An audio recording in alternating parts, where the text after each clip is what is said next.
Il y a 48 heures, je m'adressais à la nation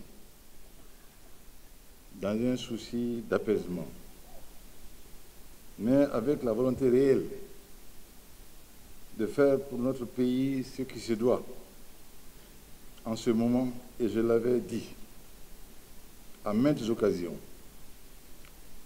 Ces temps sont, hélas, d'une exceptionnelle gravité.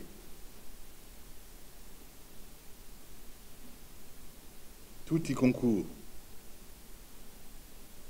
Des événements hors de notre portée, des événements du dedans comme ceux du dehors. Afin de résoudre de manière définitive la crise post-électorale qui menaçait de s'ajouter aux crises sécuritaires, sanitaires et économiques que nous vivons déjà, j'ai décidé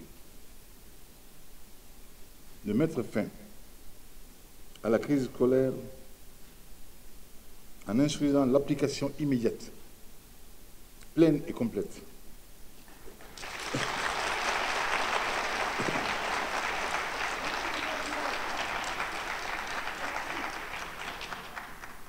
de l'article 39, d'envisager, comme notamment le Haut Conseil l'a demandé et d'autres esprits éclairés du pays, comment l'on pourrait apporter l'apaisement également dans le domaine parlementaire. Des frustrations sont nées des dernières élections. Elles ont été vives et avivées, ça et là. Comment les apaiser sera l'un de mes grands soucis et de mes grands devoirs dans les jours à venir. Ce qui concerne la Cour constitutionnelle, à cet égard, j'ai décidé d'engager des consultations pour la formation d'un gouvernement d'union nationale.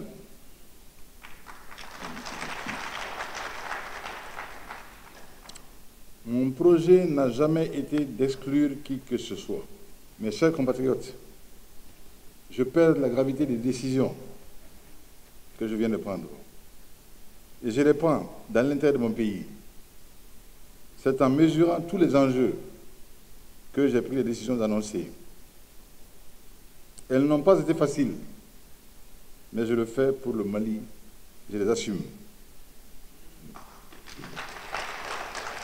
Hier, nos soldats ont payé le prix cher, le lourd tribut dont je viens de faire, auquel je viens de faire allusion.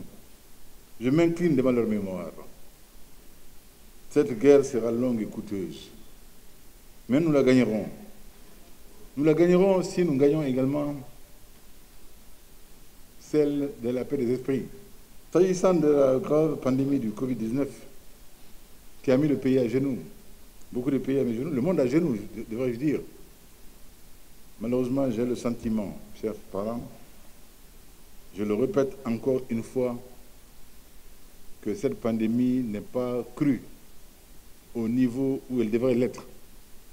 Que certains, malheureusement, de nos enfants, de nos parents, en doutent encore de la réalité.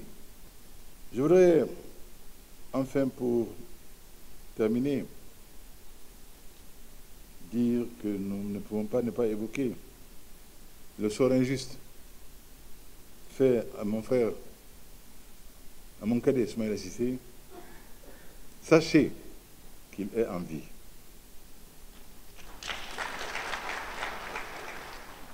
Nous avons cette preuve de vie. Des efforts sont en cours pour obtenir sa libération dans les plus brefs délais. Nous savons qui sont ses ravisseurs et les contacts sont établis.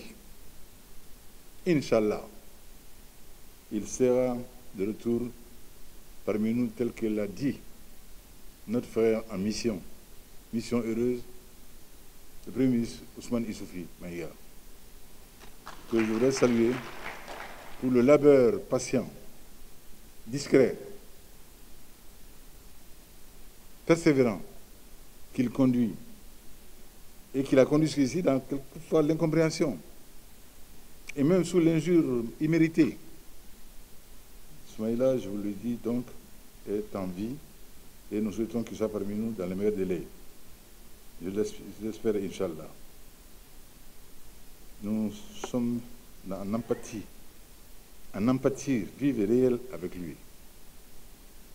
Qu'Allah subhanahu wa ta'ala bénisse le Mali et nous offre un hivernage avec des pluies bienheureuses, bienfaisantes et pas destructrices.